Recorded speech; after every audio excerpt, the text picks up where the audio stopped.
यार मुझे ना आई ई और ई आई की स्पेलिंग को लेकर बहुत कन्फ्यूज़न है, क्या करूँ। लगता है तुमने अंकित ब्रिटिश एकेडमी को फॉलो नहीं किया है। अभी जाओ और फॉलो करो और इस कन्फ्यूज़न को दूर करो। दोस्तों आज के इस वीडियो में हम सीखेंगे आई ई या ई आई इन दोनों में से कब किस स्पेलिंग का यूज़ हम करें। आइए कुछ एग्जाम्पल के माध्यम से हम इनका यूज़ को समझते हैं। यदि आप जो वर्ड लिख रहे हैं उसमें ई आई या आई ई लगाने में कन्फ्यूज़ हो, जैसे यहाँ पे देख पाएंगे आप कि रिसीव लिखने वाला हूँ तो मैं आर ई सी तक तो लिख लिया, लेकिन अब मुझे यहाँ पे कन्फ्यूज़न है कि मैं आई ई लगाऊँ या ई आई लगाऊँ।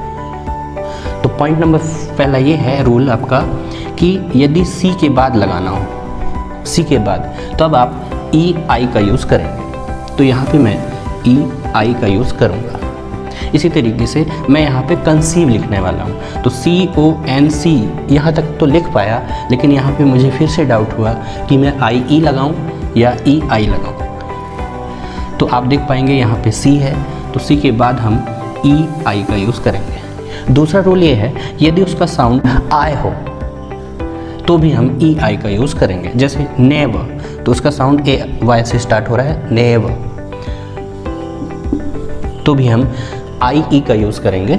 नाइदर तो आप देख पा रहे हैं नाइदर, तो ए आई का साउंड आ रहा है नाइदर। तो पहला रूल ये है कि यदि सी के बाद आपको लगाना हो तो सी के बाद ई आई का ही यूज़ करना है। दूसरा ये कि यदि साउंड ए आई का हो, यदि साउंड आई का हो तो भी आपको ई आई का यूज़ करना है। यदि किसी और वर्ड में इन दोनों रूल का यूज़ नहीं होता है तो आप उसमें आई ई को यूज़ करिए। जैसे मुझे लिखना है अचीव तो मैं ए सी एच तक तो लिख पाया, लेकिन मुझे डाउट हुआ कि मैं आई ई लगाऊं या ई आई लगाऊं। तो यहाँ पे मैं इन दोनों रूल को फॉलो करके देखूंगा। अगर ये दोनों मैच नहीं होते हैं तो मैं आई ई का यूज़ करूँगा।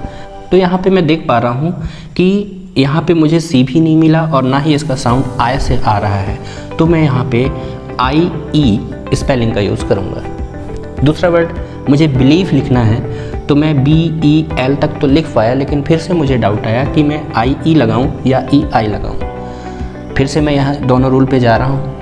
मुझे देखना है सी आया है कि नहीं, तो सी तो नहीं मिला और ना ही इसका साउंड आई से आ रहा है, ई से आ रहा है बिलीव, तो इसमें आई वाला साउंड नहीं आ रहा है। तब भी मैं यहाँ पे आई ई का स्पेलिंग यूज़ करूँगा। मुझे रिलीफ लिखना है तो यहाँ पे देखा मुझे सी नहीं मिला और ना ही इसका साउंड आई आ रहा है, रिलीफ आई का साउंड नहीं आ रहा है और ना ही सी मिला, तब भी मैं यहाँ पे आई ई स्पेलिंग का यूज़ करूँगा। फ्रेंड लिखना है तो सी भी नहीं मिला और ना ही यहाँ पे आई का साउंड आ रहा है, तो यहाँ पे मैंने आई ई स्पेलिंग का यूज़ किया। आई होप कि वीडियो में आपको पूरी तरीके से ई आई और आई ई इन दोनों की स्पेलिंग में कोई कन्फ्यूज़न नहीं होगी। वीडियो को लाइक करें, शेयर करें और सब्सक्राइब करें हमारे यूट्यूब चैनल अंकित ब्रिटिश एकेडमी को। Thank you.